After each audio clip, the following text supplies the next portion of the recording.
Sí, muchas gracias por la pregunta. En la Oficina de las Naciones Unidas contra la Droga y el Delito somos los custodios técnicos, ¿no? Los expertos técnicos en la materia de corrupción, en materia de crimen organizado y en materia también de narcotráfico. En este sentido somos los custodios de la Convención de las Naciones Unidas contra la Droga, que se le conoce también como la Convención de Viena. Tenemos también la Convención de las Naciones Unidas contra el crimen organizado, que es conocido como la Convención de Palermo, y evidentemente tenemos la Convención de las Naciones Unidas contra la Corrupción, que es conocida como la Convención de Mérida. Dentro de esta Convención de las Naciones Unidas contra la Corrupción está la implementación de estas recomendaciones. Entonces, para la Oficina Regional de las Naciones Unidas en Centroamérica y el Caribe, evidentemente tenemos países objetivos en los cuales nosotros buscamos poder implementar las herramientas internacionales de combate y lucha contra la corrupción. Y dentro de estos contextos, evidentemente está el lavado de activos. Es importante visualizar que dentro de este cumplimiento se busca más que todo la fortaleza y el fortalecimiento de las capacidades técnicas de las autoridades llamadas a prevenir y a reprimir este tipo de delitos mediante capacitaciones, mediante talleres de inducción orientados a este tema. Son temas que parecieran ser reiterativos, pero son temas de importancia para poder entonces lograr ese fortalecimiento institucional. En este momento nosotros nos encontramos realizando una capacitación a nivel institucional en cuanto a un taller de ética y integridad institucional, prevención, combate y lucha contra la corrupción y el lavado de activos. Va a ser una jornada muy completa de 4 sesiones durante todo el día de hoy, en la cual pensamos de que va a ser de mucha utilidad para el personal que va a asistir y que tiene evidentemente representación en todos estos tipos de temas anticorrupción. Don Helmut, ¿por qué es importante el tema o que ustedes vengan a Costa Rica y hagan este tipo de eventos aquí? Eso por un lado, y por otro lado, ¿cómo estamos en el tema de corrupción? ¿Cómo lo han visto ustedes en América Latina? Sí, evidentemente el tema de la corrupción es una amenaza regional, ¿no? O sea, ningún país podría decir que no tiene alguna percepción en temas de corrupción.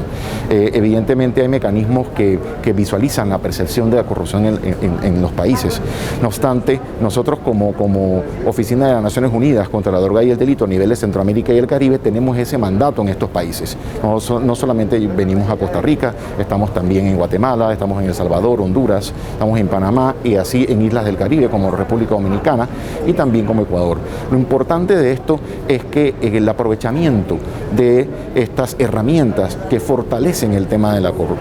la prevención de la corrupción. Es decir, que si bien es cierto, no se debe considerar que porque estamos aquí es porque haya una consideración de un grado elevado de corrupción, sino más que todo que lo que busca el organismo es tener esos elementos de fortaleza en las capacidades técnicas de los llamados de una manera u otra a prevenir y a reprimir este delito, proporcionándole los elementos importantes, las herramientas, las normativas y la interpretación internacional en cuanto a la aplicación de esa normativa en su país, en su expertise local. Ahora, el tema que se va a abordar, yo no sé, digamos, qué tanto han analizado ustedes la situación de Costa Rica en particular, pero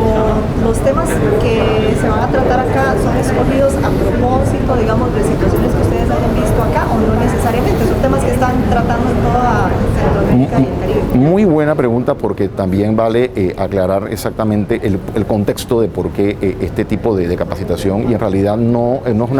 una capacitación directa en cuanto a situaciones de Costa Rica, sino que nosotros hemos venido implementando esta capacitación en otros países también de la región y evidentemente sí, nosotros nos nutrimos de las situaciones locales de cada país también para profundizar dentro de ese esquema algunos aspectos que consideramos son de importancia para poder afianzar y brindar más conocimiento en ese aspecto, pero en realidad no hay un aspecto específico con respecto al país, son 4 sesiones en donde en la primera sesión se va a tratar el tema de la contextualización del delito de corrupción, es decir, todo lo que involucra el delito de corrupción, su concepto, cómo se clasifica, los factores que motivan su realización, las oportunidades y también de alguna manera u otra aquella percepción que existe de la corrupción en los países de manera general. Otro punto también dentro de como una segunda jornada, vamos a hablar sobre las herramientas internacionales, no la convención, vamos a establecer elementos importantes sobre la Convención de las Naciones Unidas contra la Corrupción, vamos a hablar también sobre los estándares de combate del lavado de activos, las 40 recomendaciones, su aplicación, el porqué de esto. Vamos a hablar también sobre las iniciativas o proyectos que tiene la Oficina de las Naciones Unidas contra la Droga y el Delito en la región, cuál es nuestra función, y también algunos índices de implementación de estas herramientas. La tercera jornada va a estar enfocada en temas de tipologías, es decir, tendencias, formas, la utilidad de las tipologías, las alertas, los señales de alerta y los modus operandi que se han visualizado en la región como una importante amenaza a la administración pública de los países. Y una última sesión que va a estar orientada a herramientas de identificación, análisis, detección e investigación y procesamiento de delitos de corrupción como delito base de lavado de activos. Don Helmut, y ya para terminar, ¿cómo afecta la corrupción a las economías y a la sociedad en general?